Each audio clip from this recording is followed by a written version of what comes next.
Hi, my name is Emma, and today I'm going to be taking you through a 30-minute vinyasa flow with 3 minutes of pranayama to start. So the breathing technique I've chosen today is called bumblebee breath, which is a calming breath that reduces anxiety, relieves tension, and improves memory and concentration. To take bumblebee breath or Brahmari pranayama, we will use a mudra with our two hands, taking the 3 bottom fingers of both hands, placing it over our eyes, and then letting the index finger rest alongside of your temples, and then pressing in with your thumb on the cartilage flap on your ear. Like this, we will breathe in a full 3-part inhale, and then exhale with a hum until all your air has been released. At that point, you will inhale again and repeat the sequence. So once you've found yourself in a comfortable seat of honor, take the mudra and we will begin the breathing practice. So as always, we will start with a full 3-part inhale, beginning first in the belly, taking air in, moving up to the middle ribs, and expanding fully in the upper chest. And then we will be ready to begin the humming. So as you exhale, create a humming sound, which will sort of internally resonate with a deep vibration that is amplified by pressing your fingers into the cartilage flaps of your ears. So now we inhale.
Once you find yourself at the end of your next exhale, slowly remove the mudra and you may breathe your eyes open.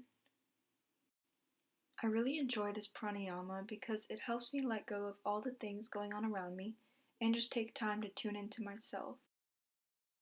I always encounter a sort of comforting sense of peace and stability when I take this breath, and I hope that you found it too. So to begin the flow, we will start in a tabletop pose and move through a cat and cow sequence. We will use our breath to rotate between the two poses, starting with cat. As we inhale, we will arch the back and tuck the head under to get a full stretch. When you're ready to exhale, as you let air out, curve your back downwards and find yourself in cow pose as you lift your head up. Hold this until you're ready for your next inhale, a full deep inhale as you release back into cat pose.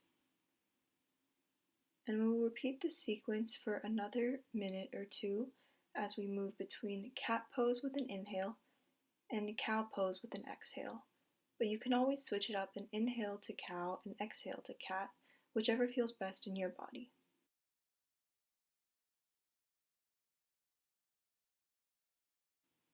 So as we take this sequence of cat and cow, I will invite organic movement as we flow between the two poses. So this could be taking a circular rotation as we move between the two, and just sort of experiment with the breath and movement that feels good for you.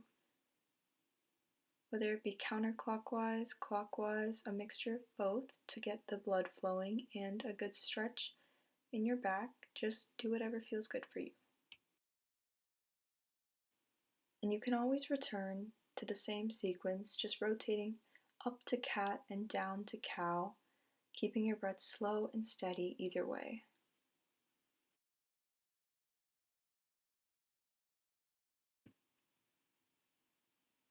So now complete one more rotation moving from cat to cow, and then we will find ourselves in a neutral tabletop, where we will take one more full inhale and exhale before coming up to standing.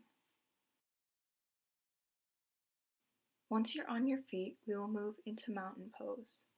So first, ensure that your feet are firmly planted hip-width apart, and then we will ground through both feet at all the four corners.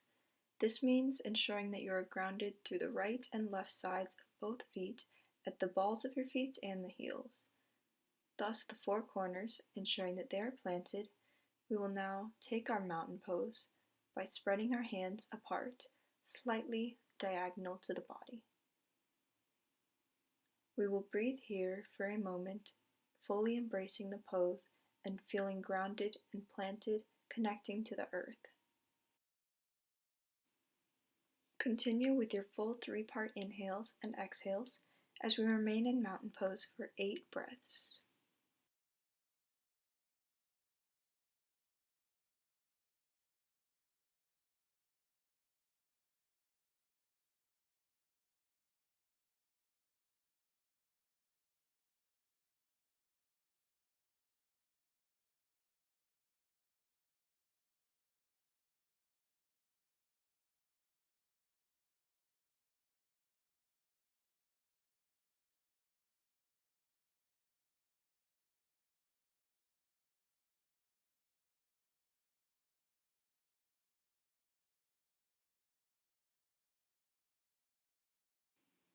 As you're finishing off your last exhale, bring your attention to your feet and lift up through your toes, rock back through your heels, and bring your arms up above your head, where we will take a long standing stretch.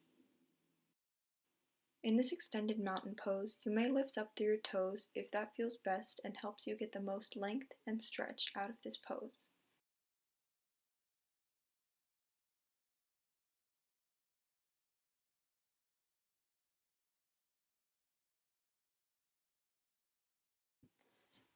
And now, as we come out of mountain pose, we will move into a forward fold. So make sure your feet are still firmly planted, and we will hinge at the hips and reach down towards the ground. Don't put any pressure on yourself to do more than what is comfortable for you.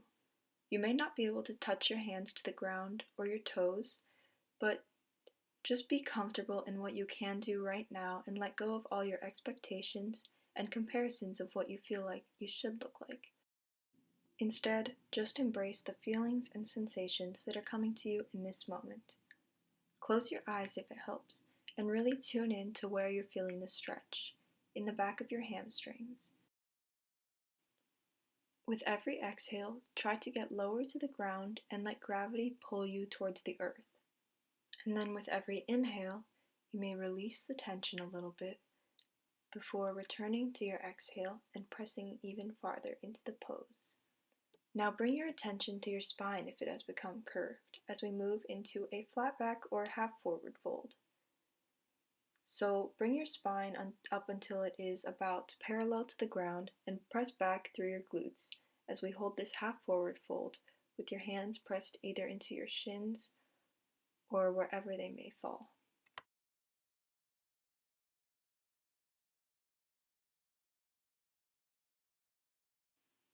And then as we take our final breath in this pose, take your hands to the floor.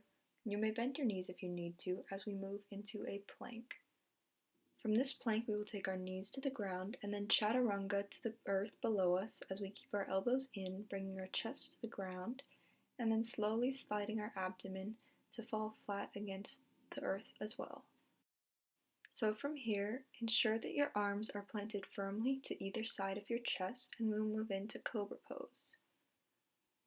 Press down through your metatarsals, keep your abdomen pressed to the floor, and you may lift your hands so as not to use them to lift yourself off the ground. Instead, we will be using our back muscles to lift the front body off the ground as we keep the midsection pressed firmly into the earth below us. And now stay strong as we hold this cobra pose for 5 more seconds. 5, 4, 3, 2, 1, and relax. So now we move into an upward facing dog. So first ensure that the metatarsals or tops of your feet are planted firmly into the ground for stability, and then press through your arms as you lift yourself up and face forward. So we will take one full inhale and exhale in this pose before curling the toes under and pressing back into downward dog. You may pedal it out between your feet to warm up the hamstrings, and then once you feel comfortable, press down through your heels and through your shoulders as well as you try to breathe your chest closer to your legs. We will remain in this downward facing dog for 5 full inhales and exhales, remembering to press further through the pose with every exhale.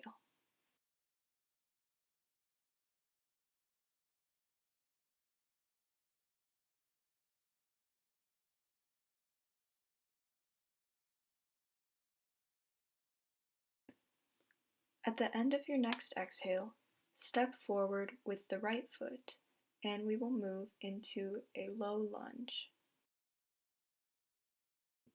So keeping your arms planted on either side of your foot, breathe here for a moment before we inhale to crescent warrior. So in this pose, maintain strength and stability through the back leg while you ensure that with your front leg, your knee is placed directly over your ankle.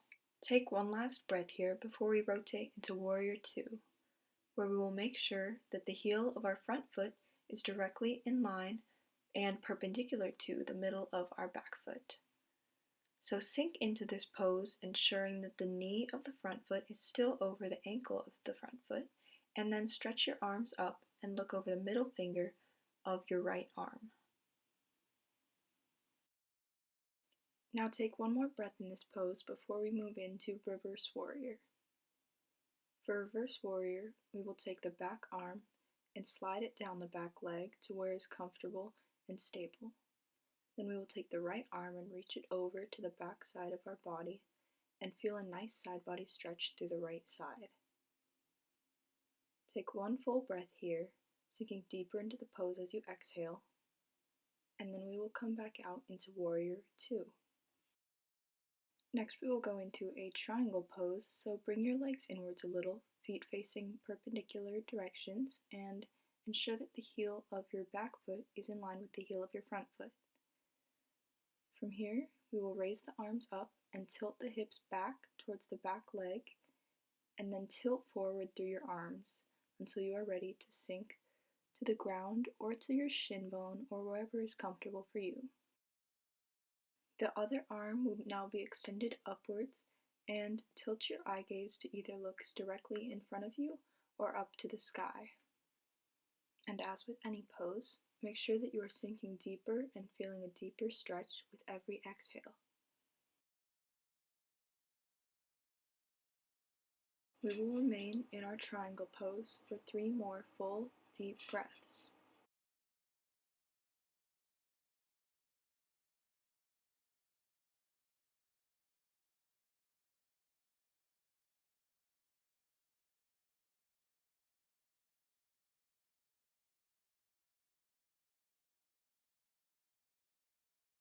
Now breathe your arms and yourself back to a stand, And now bring your hands to the ground as we move into a downward dog once again.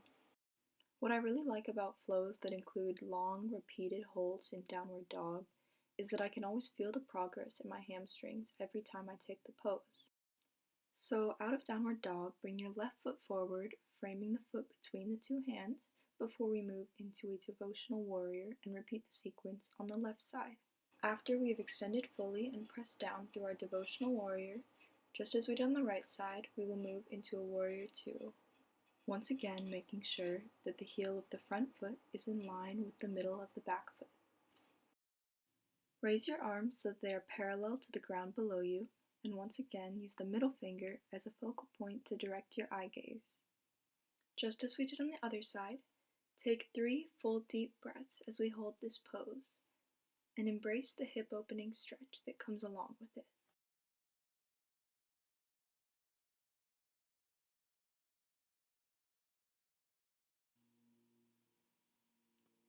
Release your arms as we prepare to move into a reverse warrior.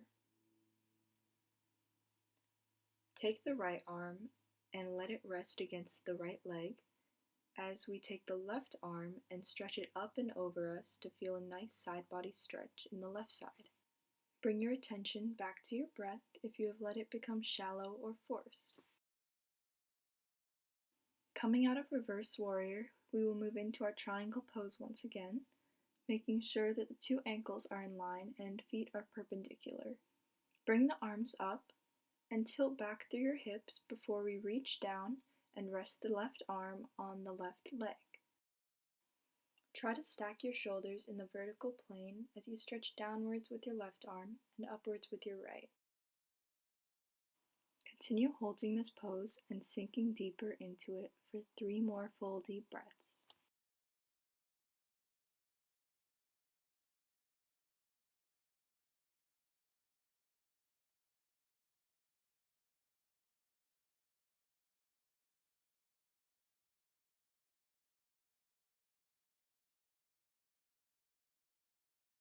At the conclusion of your exhale, bring yourself back up and place the hands on the floor, stepping the left foot back as we move into our downward dog once again.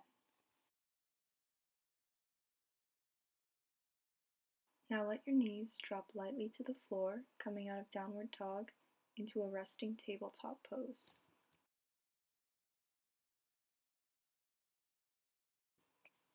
From here, we will rise up to high knees before moving into a sequence of half splits on both sides.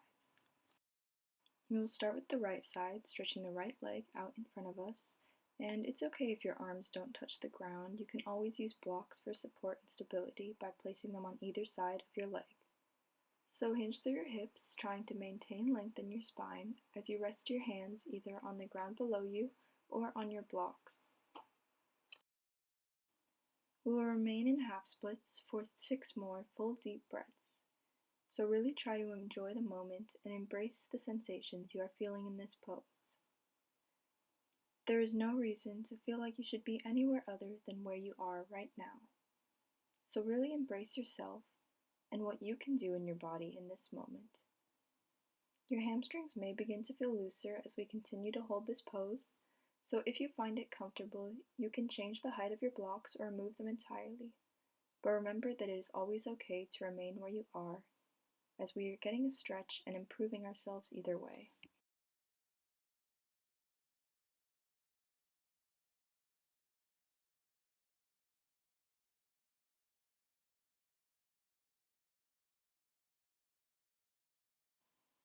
At the conclusion of your next exhale, bring the right leg back in and rest on high knees for a moment, maybe bringing the arms upwards, taking a short lengthening stretch. Now breathe your arms back down as we outstretch the left leg now and take the same pose on our left side. Please excuse my dog, but remember that it is always okay to use blocks, and maybe you can't reach as far on this side as you did on the other side, and that is completely okay. Taking your time in this pose for 6 full deep breaths, try to find a place where you are comfortably pushing yourself without comparing what you are doing right now to what you could do on the other side or what other people may be doing. Calm your mind by directing your awareness to only your slow, complete inhales and exhales, and feeling the stretch in your hamstring.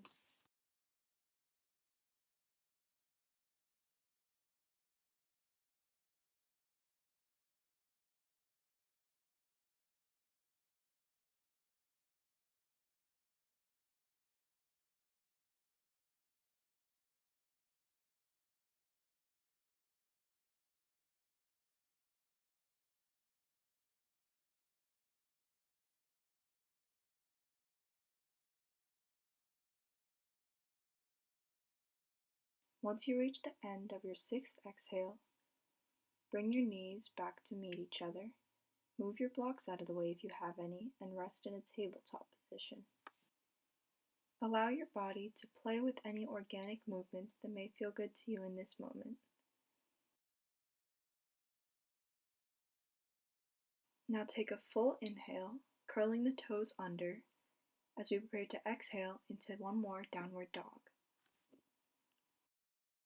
Instead of counting your breaths in this pose now, we will just try to maintain a slow and steady rhythm of inhalation and exhalation. Take note of how you feel in your hamstrings and shoulders in this downward dog compared to how you felt at the beginning of our practice when we took our first downward dog. As you now either pedal it out or press down through your heels, you are likely to notice that you are feeling a lot looser in this pose and that you can go deeper into it than you did before. Though it's likely not a drastic change, be proud of yourself and what you can do right now. And remember that perfection is ultimately unattainable, so be content with where you are, what you can do, and the progress you've made. Upon your next inhale, step your feet forward and let gravity pull you into a forward fold for the next 2 breaths. While you're here, ensure that you are grounded firmly between the 4 corners of each foot, and then as you inhale, raise your arms above your head and release yourself out of your forward fold before exhaling into a chair pose. So sink back through your hips, engaging the glutes, and trying to keep the knees bent behind or in line with your ankles. Take another breath or 2 in this pose, and try to find an amount of challenge that is comfortable and sustainable for you in your chair. Inhale as you release yourself out of the pose, maybe grounding through the 4 corners of both feet again, and prepare to take the first of 2 sets of 10 counts in chair pose. Extend your arms overhead once again, and sit back into chair for a count of 10, 9, 8, 7, 6, 5, 4, 3, 2, and 1. Inhaling out of your chair, feel free to take any organic movements that are comfortable to you. I've decided to take some windmill motions with my arms, rotating them backwards a few times and forwards a few times to get some circular movement in my shoulders. Then we will extend our arms overhead and exhale into chair pose once again, engaging the glutes and holding for 10, 9, 8, 7, 6, 5, 4, 3, 2, and 1. Now inhale as you release out of chair pose and prepare to move to the floor. First taking your hands down and then sitting back onto your glutes. With our hamstrings pretty loose and warmed up from our practice thus far, we will move into staff pose, extending our arms overhead and finding length in our spine. Take a breath or 2 in staff, or maybe take this time to find a belt, an old t-shirt, or a strap that you can use in your forward fold if you aren't able to comfortably touch your toes. As you take your forward fold, work to hinge from your hips instead of curving through your back as you reach forward. Though it may be frustrating to not be able to go as far as you would like in a pose, do not let it consume you. Instead, direct your mind towards your breath and embracing the feeling and the sensation that is coming out of the pose you are practicing. From an early age, we are typically conditioned to constantly want and strive for more than what we already have. I like to use yoga to counter this way of thinking, taking time to embrace what is rather than what could be. So exist without expectation, breathe without worry, and feel without judgment in this moment.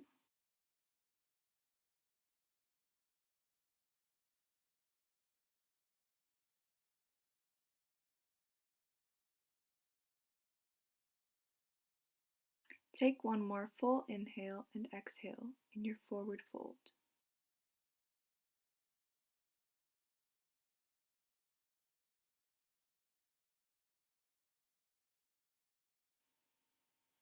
Release the pose as we rotate ourselves to face the side of our mat now and move into a wide leg seat. This is one pose where I often feel discontent with myself and what my body can do. I usually become frustrated in this pose when I notice that my legs can hardly spread out more than a 90-degree angle. The Western interpretation of yoga is centered around trying to look a certain way and being the best at every pose. One of the true meanings of yoga is union, and I like to interpret this as the union of the mind, body, and spirit. As we seem to be constantly surrounded by so many external influences, we often forget to spend time focusing on what is internal and reflecting on what we really are. So no matter where you're at in this pose, I invite you to use this time to unite the sensations that rise within your body, the composure that rises from your mind, and the energy that rises from your spirit to practice yoga in this moment. With flexed feet and a long spine, start reaching your arms forward, but do not become preoccupied with how close or how far you are able to reach. We will remain in this seated wide leg forward fold for 6 more breaths. Remember, with every exhale, try to sink deeper into your pose, and then with every inhale, allow yourself to soften.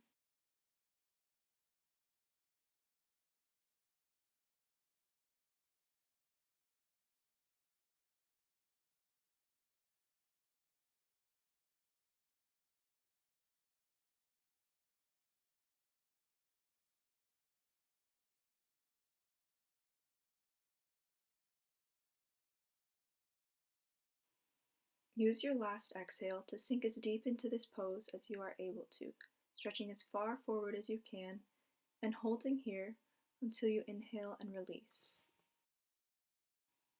Now I invite you to take your legs in and hug your knees to your chest, maybe taking this time to rock back and forth or side to side, before we slowly transition to find ourselves with our backs on the floor.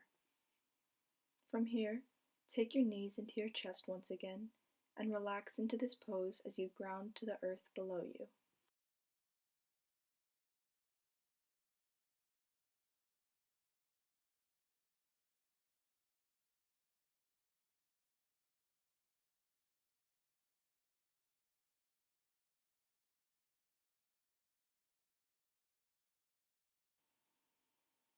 Take one more inhale on this pose, and then as we exhale, we will stretch our arms overhead and let our legs extend outwards to get a full body stretch. Find as much length as you can here, and bring your awareness back to your breath if it has drifted elsewhere.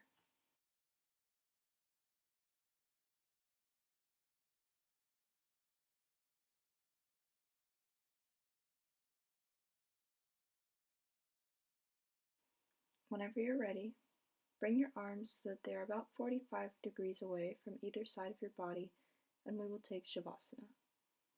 Let your eyelids become heavy or closed, and be here. In Shavasana, I like to remind myself that while union is the most important thing between the mind, body, and spirit, it is also important to remember the distinction between the three as well. Separate the feelings that come to your body, the thoughts that come to your mind, and everything that comes from your spirit while we rest here. Let the feelings come and go, as they are all impermanent. Let the thoughts come and go, as they are all impermanent as well. But the spirit is the one thing that is always permanent and infinite. Rest here as you contemplate this.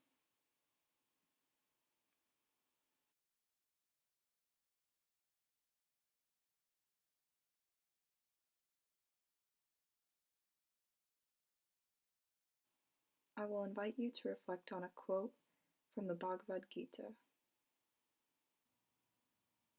Krishna says to Arjuna, "Freedom is union with the deathless.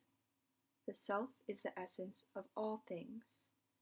Its creative power, called action, causes the whole world to be." Take your time in Shavasana to reflect on what this quote means to you as you focus on your breath, letting all feelings, thoughts, and sensations come and go with no attachment.